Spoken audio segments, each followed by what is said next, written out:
उस पॉलिसी में जितने लोगों का ट्रांसफ़र होना है वो तो पहले हो जाए, और सेकंड फेज में जो ट्रांसफ़र की जो बात आएगी तो निश्चित रूप से उनको भी इनकॉर्पोरेट किया जाएगा। हम लोगों ने प्रयास किया था, हालांकि बहुत विलंब हो रहा है, ये दुखद है, लेकिन ट्रांसफर होगा उन लोगों का भी। सभी को एक साथ इकट्ठा ट्रांसफ़र कर दी जाए ताकि ये बार बार परेशानी और जो आ रही है वो परेशानी खत्म हो चुकी।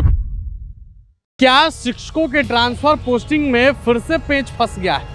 ये सवाल अब फिर से उठना शुरू हो गया है और इसके बाद शिक्षकों की टेंशन भी बढ़ गई है कि आखिर ट्रांसफर पोस्टिंग में फिर से पेच कैसे फंस गया है, क्योंकि सरकार ने तो कह दिया है कि शिक्षकों को उनके प्रखंड के बगल में, उनके पंचायत के बगल में पोस्टिंग दी जाएगी। फिर पेच फंसने वाला मामला कहां से उठ रहा है, पूरी खबर क्या है, हम आपको विस्तार से बताते हैं। दरअसल शिक्षकों की ट्रांसफर पोस्टिंग में जो शिक्षा विभाग के परिचारी हैं, जो नियमित शिक्षक हैं, जो लाइब्रेरियन हैं, उनके ट्रांसफर पोस्टिंग में पेच फंस रहा है। और अब इस पूरे मामले को लेकर बिहार विधान परिषद के सदस्य जो हैं जीवन कुमार, वो क्या कुछ कह रहे हैं।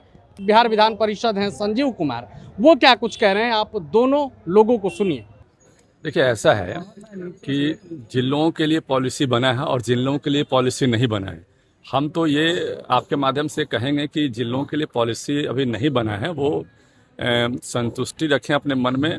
निश्चित रूप से आने वाले समय में उनका भी सरकार की तरफ से ध्यान रखा जाएगा। जो पॉलिसी बनी है उस पॉलिसी में जितने लोगों का ट्रांसफ़र होना है वो तो पहले हो जाए, और सेकंड फेज में जो ट्रांसफ़र की जो बात आएगी तो निश्चित रूप से उनको भी इनकॉर्पोरेट किया जाएगा। क्या लगता है अधिकारियों ने सही से नहीं बनाया, इतना समय लगाया? देखिए, ये हम कह सकते हैं कि अधिकारियों को इन बातों को ध्यान रखना चाहिए था, क्योंकि हम लोगों ने जब विभाग से बात किया, माननीय मंत्री से बात किया, अधिकारी से बात किया और पत्र भी लिखे तो सभी का मांग किया था कि सभी को एक साथ इकट्ठा ट्रांसफ़र कर दी जाए ताकि ये बार बार परेशानी और जो आ रही है वो परेशानी खत्म हो। चूँकि पूरे बिहार से सैकड़ों फ़ोन आते हैं ट्रांसफ़र को लेकर कि भाई लंबे समय से हम लोग 200 किलोमीटर 400 किलोमीटर दूरी पर हम लोग हैं, तो हम तो ये मान के चल रहे हैं कि जितनी ट्रांसफ़र अभी हो रही है और जो बचा हुआ है, बाकी बचे हुए जो सेगमेंट हैं उस सेगमेंट में भी अगला आने वाले समय में ट्रांसफ़र होगा। उसके लिए हम लोग फिर से बात करेंगे, माननीय मंत्री और विभाग के जितने भी लोग हैं उन लोगों से बात करके उसको भी हम लोग करवाने का काम करेंगे ताकि समस्या का पूर्णतः निराकरण हो। ऐसा नहीं है कि किसी को छोड़ दिया गया तो उसको परमानेंट छोड़ दिया जाएगा, ऐसा हमारे हिसाब से नहीं होना चाहिए और आगे नहीं होना चाहिए। अच्छा, आज कंप्यूटर साइंस शिक्षकों का महाजुटान हुआ है जी।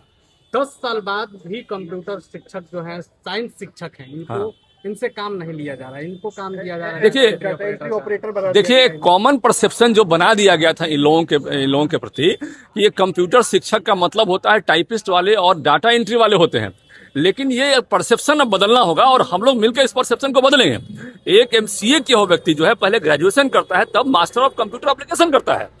एक जो है एमटेक किया हुआ व्यक्ति जो है पहले बेसिक एजुकेशन पूरा करता है, पहले वो ग्रेजुएशन पूरा करता है, तब जाके एमटेक का डिग्री लेता है। ऐसा नहीं है उनकी डिग्री में कोई कमी है, तो ये परसेप्शन बदलेगा। इसके लिए हम लोगों ने सरकार से बात भी की है और आगे भी सरकार से बात करें कि ये परसेप्शन बदले और जितना इनका इनपुट का, जितना इनका व्यवस्था में लाभ लेना चाहिए, व्यवस्था में जितना इनका सहयोग चाहिए उतना सहयोग हम नहीं ले पा रहे हैं। अभी भी हमारे स्कूलों में क्या है, कंप्यूटर के नाम पर एक समझिए कि वो ऐसी व्यवस्था की गई जिसको कि हम एक्सेप्ट नहीं करते हैं और समाज भी उसको एक्सेप्ट नहीं कर रहा है।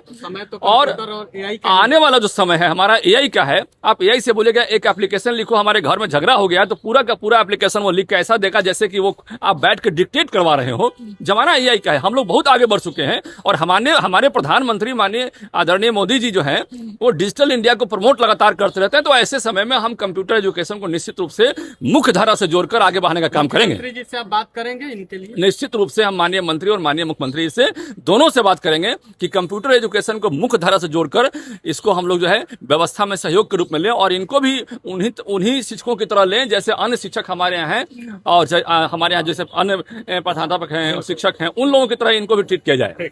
जी। तो पोस्टिंग में एक पेच फंस गया है, शिक्षकों का तो हो जाएगा, लेकिन कुछ ऐसे हैं, परिचारी है, पुस्तकालय अध्यक्ष है, नियमित शिक्षक है, इनका ट्रांसफर पोस्टिंग नहीं हो पाएगा, फिर तो पेच फंस गया। नहीं, अभी ऐसा समझा जाए जो कि ई शिक्षा कोष से जो जुड़ गए हैं उनका स्थानांतरण होगा, क्योंकि उसमें सारे डिटेल्स रहते हैं और लोगों की कवायद हो रही है विभाग में जो कि इनका भी जोड़ा जाए।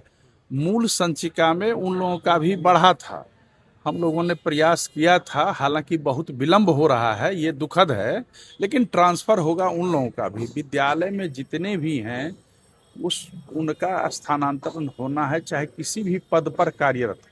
अच्छा, एक बड़ी समस्या है, आप लोगों ने ही कहा था, ई शिक्षा कोश ऐप में कहीं कहीं गड़बड़ी पाई गई। आप लोगों ने पहले इसकी शिकायत की थी। ई शिक्षा ऐप से ट्रांसफर हो पाएगा सही से? नहीं, ट्रांसफर तो होगा। देखिए, वो तो ट्रायल होता है, ट्रांसफर होगा, और गड़बड़ियां अगर होगी तो उनको भी दूर किया जाएगा। ये तो मशीन है, एक तरह से सॉफ्टवेयर है।